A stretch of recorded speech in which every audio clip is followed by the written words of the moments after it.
Ang Ginoo manaa kaninyo. Ang santos nga ebanghelyo sumala ni San Juan.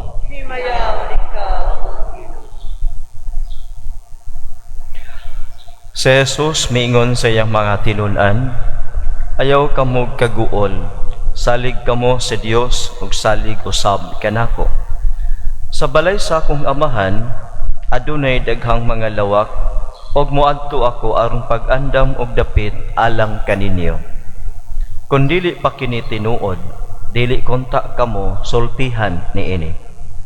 Og kung atuan na ako didto og makaandam nagdapit alang kaninyo, mobalik ako og kuhaon ko kamo aron bisag asa ako atua usab kamo. Nahibalo kamo unsaon pag-adto sa dapit nga akong adtuan. Apan si Tomas mingon kaniya, Ginoo, wala kami mahibalo kung asa ka paingon, busa unsaon manamo pagkatultol sa dalan. Si Jesus mitubag, ako ang dalan, ang kamatuoran ug ang kinabuhi. Walay makaadto sa amahan kun dili moagi kanako. Mga igsuon, ang ebanghelyo sa Ginoo.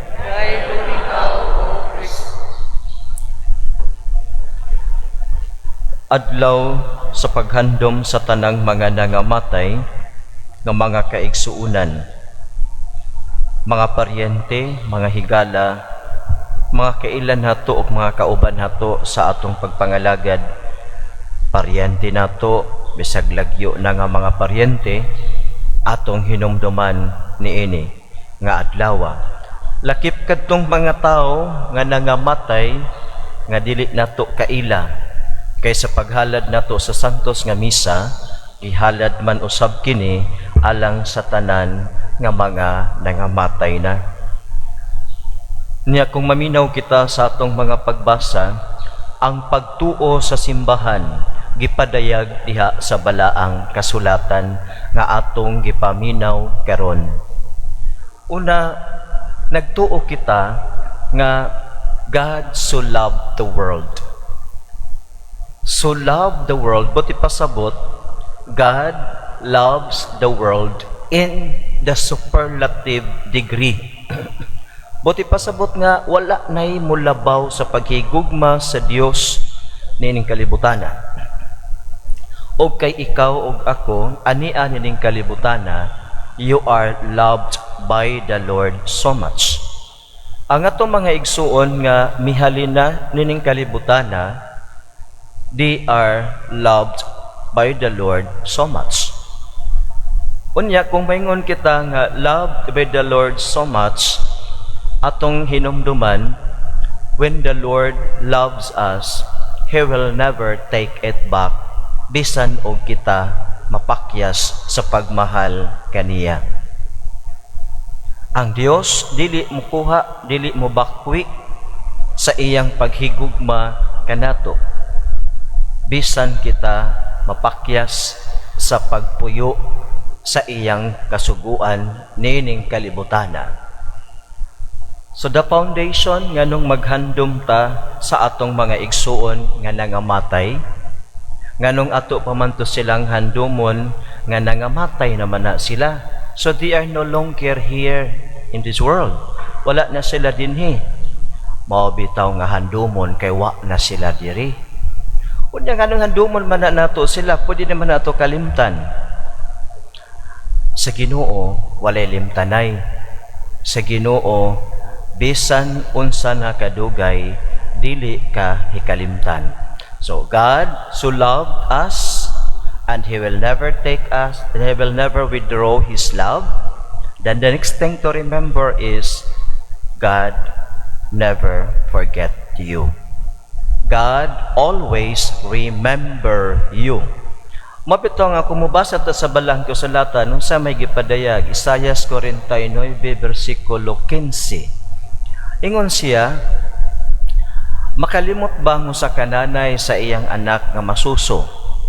Kung ang inahan makalimot sa iyang anak nga masuso, ako nga inyong Dios dili gayod malimot kaninyo. So ang Dios dili malimot kanato. Mao na nga bisag unsa nimo ka buangon og utok, bisag unsa nimo ka maldito og binuhatan, nakadawat baya gihapon tag panalangin. Nakadawat gyapon ta og blessings. Bisag maingon ka nga I am so far away from God. Bisan og mag-doubt ka sa iyang forgiveness mo, pasay ba ka kus Ginoo sa akong mga sala? Even that, hinumdumi, nakadawat gyapon kag panalangin. Ngano man, dili malimot ang Dios kanimo. Pangutana, inig mamatay na ba ko sa kalibutan, malimtanon na ba ang Dios? Dili. God is the same yesterday, today, and forever. Mabito maingon sa sinugdan, karon og sa gihapon og sa mga katuigan kamuabot. God is the same. God will never change. So kung karon kining Dios nga akong gituuhan is a God who loves me, who never withdraws His love, who never forget me, pagkamatay na ko sa kalibutan, hinumduman lang gihapon ko sa Dios. Una karon kining pagkamatay na ko, ang love sa Ginoo naagyapon sa ako. His love accompanies me even to the last moment on earth. Even if I died already, the love of God accompanies me. Then, kung mao kini, kay kining gugma sa Dios will never allow me nga mahimulag kaniya, gipadayag sa second reading. Mingon si San Pablo, kinsa may makapahimulag kanato sa gugma sa Dios? Ang Dios will never allow you to be separated from His love. Sigurado ako nga walay si bisan kinsa o walay bisan unsa nga butang dinhi sa kalibutan nga makapahimulag kanato sa gugma sa Dios. So mao na nga bisan og patay na sila, we remember them nganuman they are always remembered by God. Og kita nga nagtuos Ginoo, makalimot nila, then our faith is never complete. Tungod kay God, whom we believe, never forget, even if they had died already from this world. In fact, kung mubasa kita sa balaang kasulatan, sige, basa kita sa Biblia. Sige, kining nagsulat sa ikaduhang pagbasa, si San Pablo. Kining gihisgutan sa unang pagbasa si Judas nga Makabeyan o iyang mga kaubanan. Kining tanan, patay na. So when we read the Bible, we remember the dead. Kining atong mga gipang mention nga mga ngalan dinhi, they were already died. They had already died. Already dead ball na sila. Mo na kung mubasa kag Biblia, gikan sa Genesis down to Revelation, nagbasa ka og mga ngalan sa mga patay. So how can you avoid remembering the dead when you are reading the Bible? So, remembering the dead is a practice since the beginning of the Israelite faith until our Christian faith.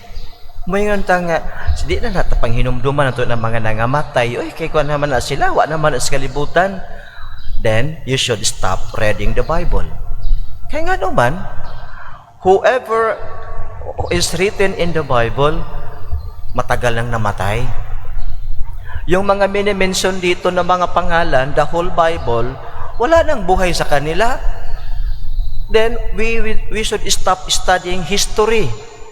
For example, Philippine history or world history. Ano man, kanang mga history kaniya itong pipila ka mga centuries na patay naman sila tanan. Oy. So, mao na nga, remembering the dead is a biblical and a communal practice of the people who believe in God and even the people who don't believe in God. Remembering those who have died of what they contributed to our lives and to the life of the community, it has been a practice. Now, kung ingon niini mga kaigsuunan, mao nga ang simbahang Katoliko, bisan og dugay na silang mga nangamatay, we keep remembering them because we cannot be here now without those who have gone ahead of us. Think, mataw ka kung ang imong lola wa mataw ka niadto. O mataw ka kung ang imong mama wa mataw ka niadto. You cannot be here without those who departed ahead of us. So mao na nga nindot nga mamalandong ta nga diha di ay sa Ginoo walay kalimtanay. Maupod nga diha sa simbahan way limtanay bisan og kanang dugay ng mga nangamatay. Una pagkahuman mamalandong pud ta nga tungod ni ini kay the love of God dili siya motugot nga mahimulag kita, then we believe that this love of God which never allow us to be thrown away from Him will forgive our sins. Kay God dili siya musalikway og tao. Ang tao po di mo biya niya. Apan ang Dios dili kaniya laglagon sa iyang kasing-kasing.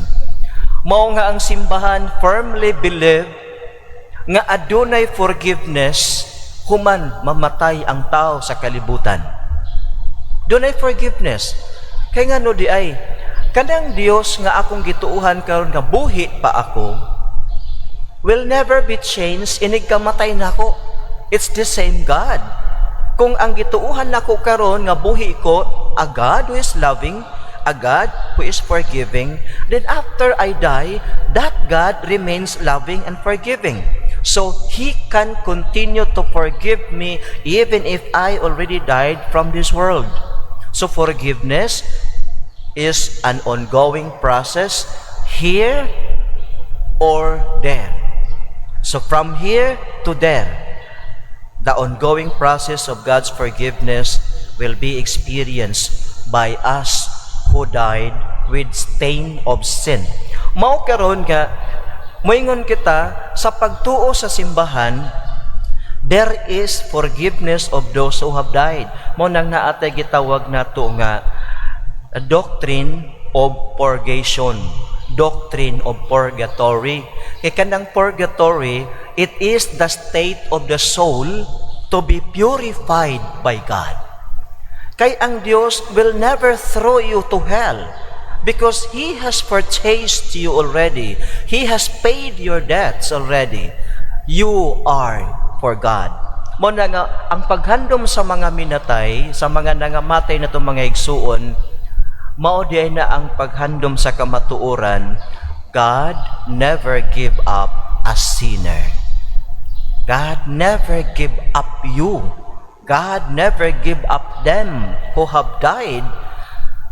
That is why we believe that even though they had been they had been already out of this world, pero ang forgiveness sa Ginoo magpadayon. Una, effective pa ba na? Ingon sa atong unang pagbasa, si Judas Macabeo nagpahamot siya og ipadala sa Jerusalem aron ihalad og halad para sa mga minatay aron mapasaylo ang ilang mga sala. Faith is the key. Pagtuo nga ang halad nga ilang gihalad dito sa Jerusalem makapasaylo sa mga sala. Ang atong gihalad karon dili na mananap kundili ang halad ni Kristo nga siya mismo mao ang gihalad nga karnero. The sacrifice of Christ forgives all our sins. When we offer this sacrifice of Christ for the forgiveness of sins of those who have died, there is mercy and forgiveness for the souls in purgatory. So mga kaigsunan nga nindot mamalandong ta nga kanang maghandom tag mga minatay muduaw ta sementeryo magpahinungod ta sa ilang ika-40 ilang sumad o sa pang mga okasyon para nila. We remember the greatest truth in our faith. God is love, and that God never forget even a sinner, and He never abandon, and He never give up you. Manindog kitang tanan mga kaigsunan o gato karon ngay padayag sa Ginoo ang atong mga pangaliya. Nagtuo kita sa kahiusa sa mga santos, masaligon sa atong pagtuo, ibayaw ta ang atong mga pagampo alang kanila nga miagi na sa ganghaan sa kamatayon, labi na alang kanila nga nanginahanglan sa kaluoy sa atong mga pangaliya, busa moingon kita, Ginoo, patalinghogi kami. Ginoo, patalinghogi kami.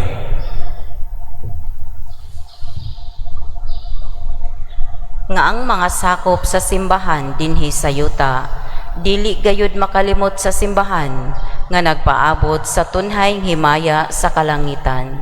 Magampo kita sa Ginoo. Ginoo, patalinghogi kami. Nga ang kalinaw ug kahayag ihatag sa mga kalag, ilabi na ni adtong wala na gayud makaila kang Kristo niining kinabuhia. Magampo kita sa Ginoo. Ginoo, patalinghogi kami. Nga alang ni adtong nagantos sa nagkalain-laing matang sa sakit, nga makabato na sila og hingpit nga kaayuhan o kahupayan diha ni Kristo.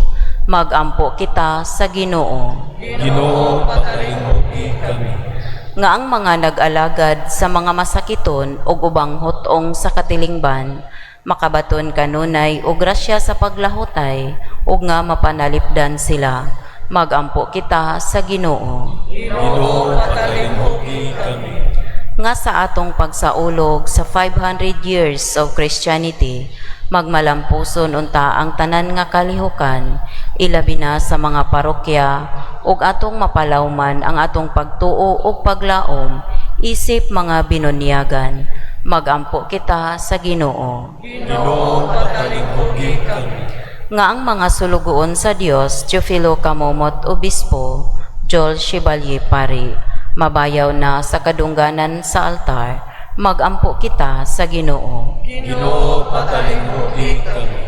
Nga ang atong mga santos nga misa ug mga pagampo makatabang sa atong mga paryente ug mga higala nga nangamatay, magampo kita sa Ginoo. Ginoo, patalinghogi kami.